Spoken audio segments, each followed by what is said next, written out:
Welcome back to another episode of On the Throttle. This week we pulled together some of our most recent interviews, including what's new from Club BRP, what's changing in fixed ops, how to simplify e-commerce and drop shipping, and an inside look at the North Carolina all-female ride.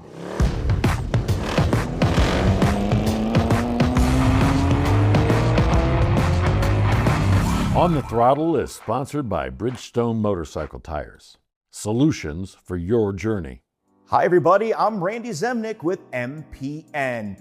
You know, it's that time of the year when all the OEMs are bringing out the 2026 models, and BRP is no exception. The company hosted its product launch event, Club BRP, in Boston from August 17th to 19th. MPN editor Megan Kusek caught up with Sandy Scullion, president of Powersports BRP, from the event floor. The biggest news is obviously the new Defender platform. It's actually its 10th anniversary of the original Defender. Still one of the most popular ute wreck out there is the Defender, and now we're coming up with a brand new platform, as you can imagine, with the new engine, all the new technology now being integrated. So the dealers are pretty excited about the Defender, and it's one of the biggest segments we actually do business in as well. So it's exciting a lot of people. Be sure to check out the full episode on our YouTube channel.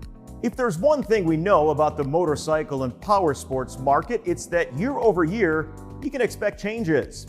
The future of fixed ops is the same way. So the dealers who adapt will thrive, but the ones who don't probably won't be here in 5 years. In a recent episode of Beyond the Showroom, Maggie Stevens of Powersports Playbook and MPN's Greg Jones discussed what dealers can expect and how they should prepare for the future. The first qualifying question, is this something I'm going to do 5 years from now? That's the big one, right? Yeah. That cuts through a ton of the noise.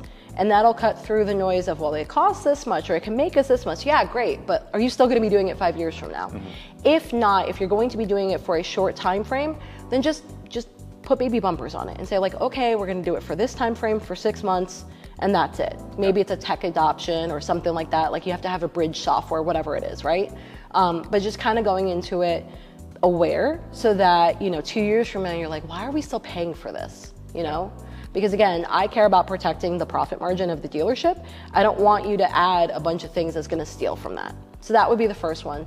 And then the second one with tech, there's gonna be e-com, there's gonna be subscription services, there's gonna be all of these things we talked about. When it comes to tech, it only counts if you use it. And it only counts if the lowest employee, tech-wise, in your company can use it. This is the final episode of the first season of Beyond the Showroom, so if you missed one, be sure to head to our YouTube channel or website to catch them all.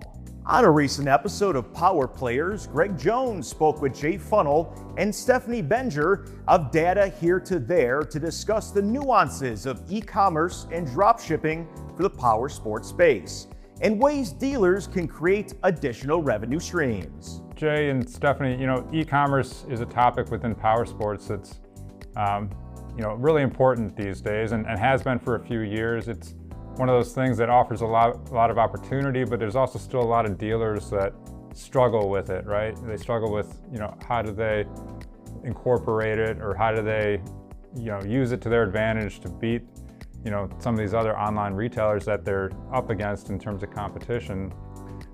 So what does e-commerce really mean for power sports dealerships today? What's the opportunity there for them? In terms of the power sports industry, it's a new kind of concept. We've seen some pioneers who are putting together some pretty elaborate, amazing systems on their own, but there's existing technologies out there that are coming into play now in power sports, which can really drive the price down. Our job is really to remove the complexity. There's tons of complexity you could get into if you want to become an IT expert, but our aim is really to remove that. The customers should feel like it's a easy to use system. Be sure to catch a full episode on our YouTube channel or website. In the latest episode of Chic Shifts, Sean Rucker of Sport Bike Chic gets the details of the North Carolina all-female ride straight from the founder and organizer, Foxy. She tells us how she got the ride started, how it got to where it is today, and what the future of the all-female rides look like in this episode of Chic Shifts. What started off as just a let's go someplace from Raleigh to another city and grab something to eat. So that's how the ride got started. Then after COVID, we regrouped and decided, you know what, let's take this show on the road and let's really show all these beautiful biker babes from all over the country what North Carolina as a state has to offer. So 2 years ago, we branched out in Concord, North Carolina.